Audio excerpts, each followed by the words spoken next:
Assalamualaikum warahmatullahi wabarakatuh. Hello Miss and my friends. Good morning. How are you today? I hope everything is fine. Alright, on this sunny morning, we are from Group 8, which consists of myself, Bagas Satrianto, Dika Arya Putra, and Fikri Isanuddin Darmawan. We will present our material at this meeting, which is about the cooperative principle. Alright, the first one is, what is cooperation? Cooperation can be understood as an essential factor when speakers and listeners are interacting. In other words, it is the expectation that the listener has towards the speaker. The speaker is supposed to convey true statements and say nothing more than what is required. The cooperative principle describes how effective communication and conversation is achieved in common social situations. That is how listeners and speakers must act cooperatively and mutually accept one another to be understood in a particular way. When people talk with each other, they try to converse smoothly and successfully. Cooperation is the basis of successful conversation. Jadi kooperasi itu dapat dipahami sebagai faktor penting ketika pembicara dan pendengar berinteraksi. Dengan kata lain, atau itu adalah ekspektasi yang dimiliki pendengar terhadap pembicara. Itulah cooperation. Pembicara seharusnya menyampaikan pertanyaan yang benar dan mengatakan tidak lebih dari apa yang diminta. Cooperative principle menggambarkan seberapa efektif komunikasi dalam percakapan dicapai dalam situasi sosial yang sama, yaitu bagaimana pendengar dan pembicara harus bertindak secara kooperatif dan saling menerima satu sama lain untuk dipahami dengan cara tertentu. Ketika orang berbicara satu sama lain, mereka mencoba untuk berbicara dengan lancar dan berhasil. Cooperation adalah dasar dari percakapan yang sukses. And then the cooperative principle. The concept of the cooperative principle was introduced by philosopher H. Paul Grace in his article Logic and Conversation, Syntax and Semantics, 1975. In that article, Grace argued that thought exchanges aren't merely a succession of disconnected remarks and would not be rational if they did. They are characteristically, to some degree at least, cooperative efforts, and each participant recognizes in them, to some extent, a common purpose or set of purposes, or at least a mutually accepted direction. And then konsep cooperative principle diperkenalkan oleh filosof H. Paul Grace dalam artikelnya yang berjudul Logic and Conversation about Syntax and Semantics 1975. Dalam artikel itu, Grace berargumen bahwa pertukaran pembicaraan bukan sekedar pergantian ucapan yang terputus dan tidak akan rasional jika itu terjadi. Setidaknya mereka menuju pada taraf tertentu yang merupakan usaha-usaha kooperatif, di mana usaha-usaha ini setiap peserta mengakui di dalamnya sampai batas tertentu dan tujuan bersama atau serangkaian tujuan, atau setidaknya arah yang diterima bersama. And then about cooperative principle and its four maxims. A principle proposed by the philosopher Paul Grace, whereby those involved in Paul communication assume that both parties will normally seek to cooperate with each other to establish agreed meaning. It is composed of four maxims: quality, quantity, relation, and manner. Jadi dalam cooperative principle dan 4 maksimnya itu terdapat prinsip yang dikemukakan oleh filosof Paul Grace, di mana mereka terlibat dalam komunikasi Paul yang berasumsi bahwa kedua belah pihak biasanya akan berusaha untuk bekerja sama satu sama lain untuk membangun makna yang disepakati. Ini terjadi dari 4 maxims, yaitu quality, quantity, relation, and manner. Alright, and then the conversational maxims atau maksim percakapan yang dibagi menjadi 4, yaitu quality, quantity, manner, and relevance. Maxim of quality states, the first one is, do not say what you believe to be false. And the second is, do not say that for which you lack adequate evidence. Maksim dari kualitas ini menyatakan, yang pertama, jangan mengatakan apa yang Anda yakini salah. Yang kedua, jangan mengatakan bahwa atau mengatakan sesuatu yang tidak memiliki bukti yang memadai. Basic idea. The maxim of quality requires information provided in conversations to be genuine and justified. It is one of the 4 conversational maxims of the cooperative principle. Grace proposed this maxim as an explanation of a certain kind of regularity in conversational behavior with respect to the authenticity of information provided at each turn of a conversation. Maksim kualitas mensyaratkan informasi yang diberikan dalam percakapan harus asli dan dapat dibenarkan. Ini adalah salah satu dari 4 maksim percakapan dari prinsip cooperation principle atau prinsip cooperation, kerjasama. Grace mengusulkan maksim ini sebagai penjelasan untuk jenis keteraturan tertentu dalam perilaku percakapan sehubungan dengan kesediaan informasi yang diberikan kepada setiap pergantian percakapan.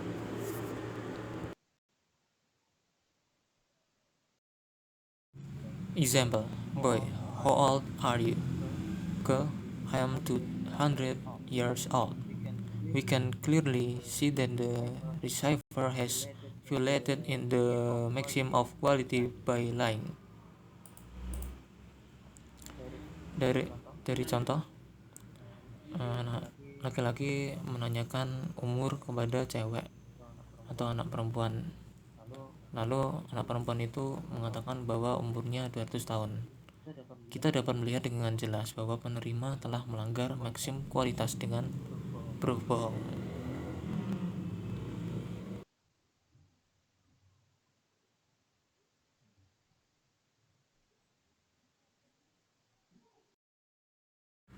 Maxim of quantity. The first one is, say no less than the conversation requires. The second is, say no more than the conversation requires.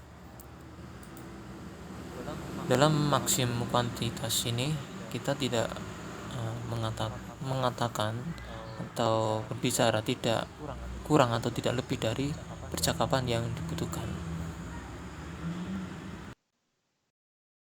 idea. The maxim of quantity relates to the amount of information provided in conversation. It is one of the four conversational maxims that make up the cooperative principle.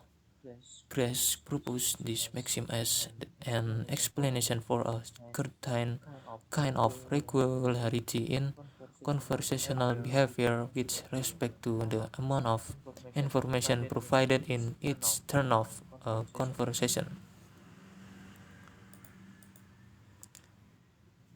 Maksim quantity ini berkaitan dengan jumlah informasi yang diberikan dalam percakapan. Ini adalah salah satu dari 4 maksim percakapan yang membentuk prinsip. Grace mengusulkan maksim ini sebagai penjelasan untuk jenis keteraturan tertentu dalam perilaku percakapan sehubungan dengan jumlah informasi yang diberikan di setiap percakapan.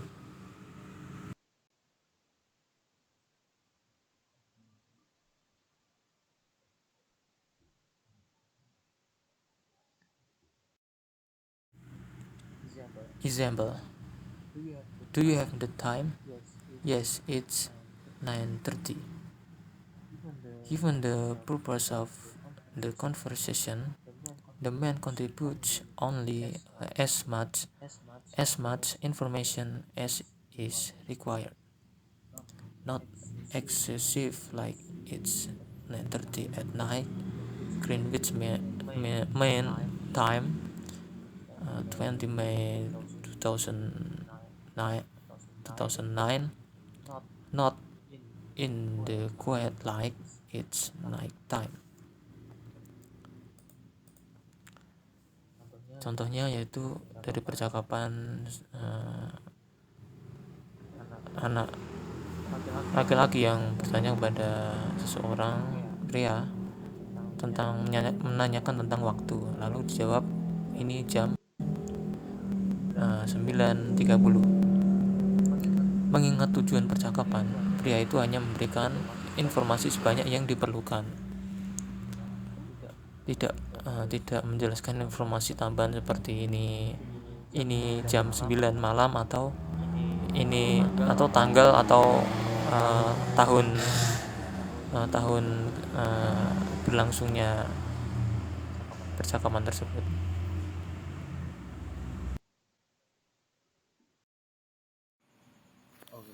Okay.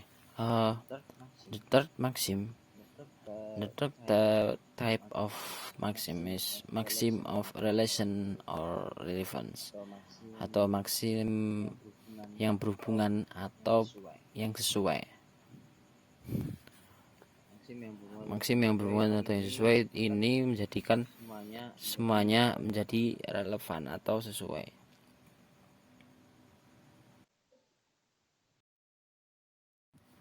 Basic idea of maxim of relevance and relation.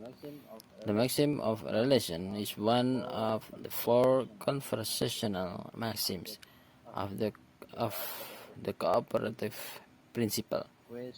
Grace proposes this maxim as an explanation for a certain kind of regularity in conversational behavior with respect to the relevance of information provided at each turn of conversation. Ide utama dari maksim yang relevan adalah salah satu dari 4 maksim percakapan dari prinsip kerjasama. Grace mengusulkan maksim ini sebagai penjelasan untuk jenis keteraturan tertentu dalam perilaku percakapan sehubungan dengan relevansi informasi atau informasi yang sesuai yang diberikan pada setiap pergantian percakapan. The next is the example of maxim relevance. From the picture, have the conversation. Waiters, how do you like your steak cooked? Man, medium rare please. From the conversation, conclude that the woman contributes what is relevant for the purpose of the conversation, not irrelevant, like I like steak very much, or what nice weather. Untuk selanjutnya, contoh dari maksim yang relevan. Dari gambar tersebut terjadi sebuah percakapan, bahwasanya pelayan menanyakan bagaimana steak yang disukai oleh sang pria. Lalu sang pria menjawab medium rare atau mungkin setengah matang. Kemudian dari percakapan tersebut, wanita memberikan kontribusi apa yang sesuai untuk tujuan percakapan, bukan tidak relevan seperti saya sangat suka steak atau cuaca yang bagus. Okay, the fourth type of maxim of manners. Maxim of manners states avoid obscurity of expression. Second, avoid ambiguity. The third, be brief, avoid unnecessary prolixity. And fourth, be orderly. Jenis keempat adalah maxim manner atau sikap. Yang pertama adalah menghindari ketidakjelasan ekspresi. Yang kedua, menghindari ambiguitas atau kalimat-kalimat ambigu. Yang ketiga, menjadi singkat. Yang keempat, menjadi lebih tertib. The basic idea of the maxim of manners. Maxim of manners is related to how something is being said in the conversation. It is one of the 4 conversational maxims that are part of the cooperative principle. Chris proposed this maxim as an explanation for a certain kind of regularity in conversational behavior with respect to the way information is provided at each turn of a conversation. Ide dasar dari maxim of manner. Maxim of manner berkaitan dengan bagaimana sesuatu dikatakan dalam percakapan. Ini adalah satu dari 4 maksim percakapan yang merupakan prinsip dari kooperatif. Grace mengusulkan maksim ini sebagai penjelasan untuk jenis keteraturan tertentu dalam perilaku percakapan sehubungan dengan cara informasi diberikan pada setiap giliran percakapan. And then example of maxim manner. There's a conversation, brother asking his sister, Ahmad, do you know where my phone is? Maha, your phone? Do you know that using phones a lot can damage your brain? They are more dangerous than you think. How about trying to stop using your phone for a week? For the conversation, so as shown above, Ahmad asked a question and he was expecting a specific and clear answer, but we can clearly see that the talkative Maha was not clear. Instead, she gave him a speech, so she is obviously violating the maxim of manner. Selanjutnya adalah contoh dari maxim of manner. Terdapat sebuah gambar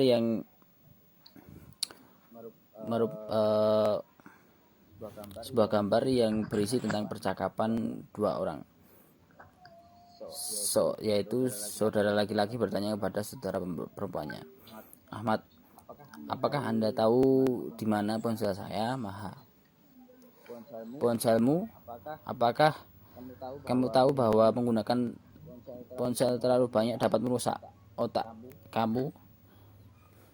Ponsel lebih berbahaya daripada yang Anda pikirkan. Bagaimana kalau mencoba untuk berhenti menggunakannya? Jadi, dari percakapan tersebut dapat disimpulkan bahwasanya seperti yang ditunjukkan di atas, Ahmad mengajukan pertanyaan dan dia mengharapkan jawaban yang spesifik dan jelas. Tetapi kita dapat dengan jelas melihat bahwa Maha memberikan jawaban yang kurang jelas. Sebaliknya, dia malah memberikan pidato atau mungkin nasihat. Jadi dia jelas melanggar maksim sikap atau tata krama atau maksim manner. Then the next is heads of maxim atau lindung nilai maxim. According to Grundy, hedging maxim is avoiding to make bold statements. Maxims are hedged when the information is not totally accurate but seems informative, well-founded and relevant. The information is taken by quoting from other person's opinion. Yule states that hedges is a kind of expression which show the speaker's concern to use the maxim to be a cooperative participant in the conversation. Hedges can be asserted as words or phrase to indicate that the speaker are not really sure about his information is totally true or complete. For example, the speaker can use sort of or kind of as hedges on the exactness of his statements, as in this description. His hair was kind of long rather than it was long, or the cover of the book is sort of yellow rather than it is yellow. These are examples of hedges on the quality maxim. In the italic version, we will assume that is not really sure that his hair is really long or the book's cover is really yellow, because it seems that it doesn't has a very good evidence for the statement. Menurut Grundy, maksim hedging adalah menghindari pernyataan yang berani. Maksim dilindungi nilai ketika informasi tidak sepenuhnya akurat, tetapi tampak informatif, ditemukan dengan baik dan relevan atau sesuai. Informasi diambil dengan mengutip pendapat orang lain. Yule mengatakan bahwa hedges adalah sejenis ekspresi yang menunjukkan perhatian pembicara untuk menggunakan pepatah untuk menjadi peserta yang kooperatif dalam percakapan. Hedges dapat ditegaskan ke kata atau frasa untuk menunjukkan bahwa pembicara tidak benar-benar yakin tentang informasinya yang sepenuhnya benar atau lengkap. Misalnya, pembicara dapat menggunakan semacam atau sebagai lindung nilai pada ketepatan pernyataannya, seperti dalam deskripsi yang ini rambutnya agak panjang, atau lebih tepatnya daripada itu panjang, atau sampul bukunya agak kuning, lebih tepatnya daripada itu kuning.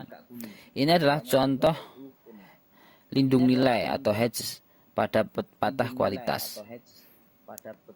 Dalam versi miring, kita akan berasumsi bahwa pembicara tidak begitu yakin bahwa rambutnya benar-benar panjang atau sampul bukunya benar-benar kuning, karena tidak ada bukti yang sangat baik dalam pernyataan tersebut.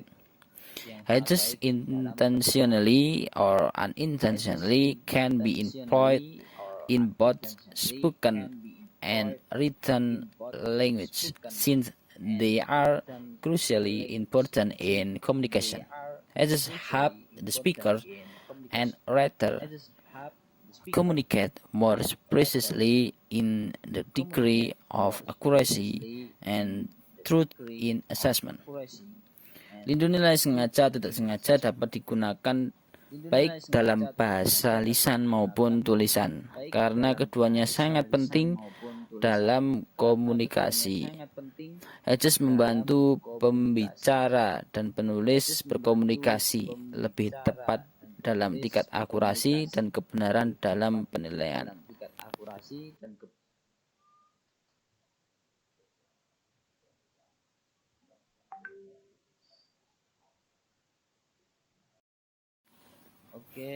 Okay, enough for us. If there is any mistake, we apologize. Thank you very much for your attention. If you have any question, you can drop your question in WhatsApp group. Okay. Wassalamualaikum warahmatullahi wabarakatuh.